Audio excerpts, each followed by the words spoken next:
नमस्कार। Learn with आभास से मैं राकेश यादव आप सभी का स्वागत करता हूं।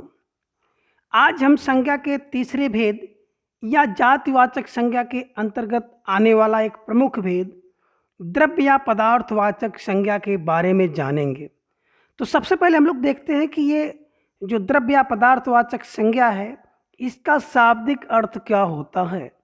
तो देखिए बच्चों, जो द्रव्य या पदार्थवाचक संज्ञा तीन शब्दों के योग से बना है, जिसमें द्रव्य का अर्थ है पदार्थ या नाप तोल वाली वस्तु, और दूसरा शब्द है वाचक। वाचक का अर्थ बोध, ज्ञान या जानकारी कराने वाला, और तीसरा है संज्ञा।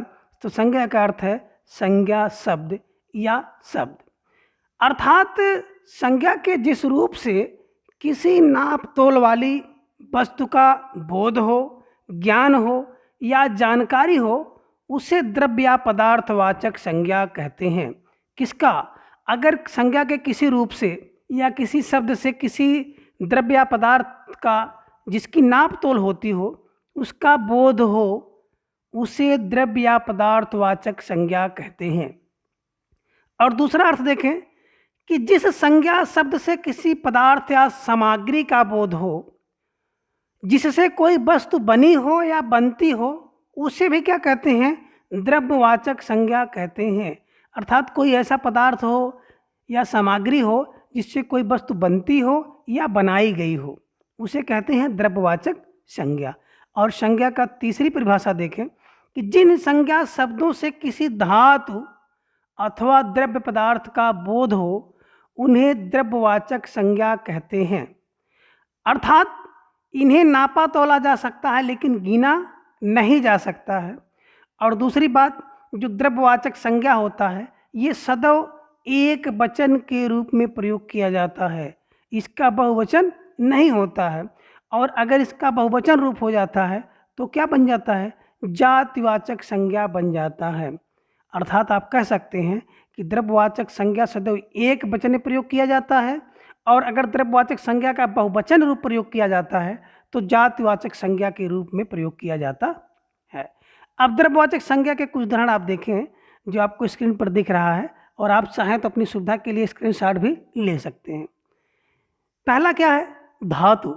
जितनी भी संसार की धातुएं हैं सभी द्रव्यवाचक संज्ञा के अंतर्गत आती हैं। जैसे लोहा, सोना, चांदी, तांबा, कांपा आदि जो भी है वो सब किसके अंतर्गत आते हैं? सब द्रव्यवाचक संज्ञा के अंतर्गत आते हैं। दूसरा है नाप तौल की वस्तु, जैसे जिसे तोला जा सकता है। तेल है, दूध है, पानी, अनाज, मिट्टी आदि जो भी हैं वो द्रव्यवाचक या पदार्थवाचक संज्ञा के अंतर्गत आते हैं। और आगे देखें, पदार्थों के नाम को पदार्थवाचक संज्ञा कहते हैं। अगर कोई पदार्थ है उसका कोई नाम है तो उसको भी हम लोग क्या कहते हैं? पदार्थवाचक संज्ञा कहते हैं। अर्थात वे शब्द जो ठोस, द्रव, तरल पदार्थ, धातु, अधातु का बोध कराएं वे द्रव्यवाचक संज्ञा होते हैं।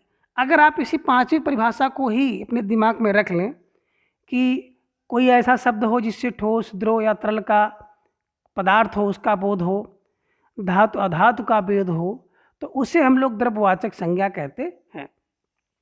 अब आगे देखें, जो द्रव्यवाचक संज्ञा ढेर के रूप में नापी या तोली जा सकती है लेकिन उसको गिना नहीं जा सकता है। अब निष्कर्ष के रूप में आप कह सकते हैं कि द्रव्यवाचक संज्ञा का अर्थ है क्या? वह पदार्थ, वह संज्ञा जिससे क्या हो? किसी वस्तु या पदार्थ का बोध हो, जिसे क्या किया जा सकता है? नापा तोला जा सकता है लेकिन गिना नहीं जा सकता है, उसे पदार्थवाचक या द्रव्यवाचक संज्ञा कहते हैं। तो बच्चों, आज की क्लास में बस इतना। शेष हम लोग फिर किसी अगली क्लास में संज्ञा के अगले भाग को पढ़ेंगे। Thanks for watching.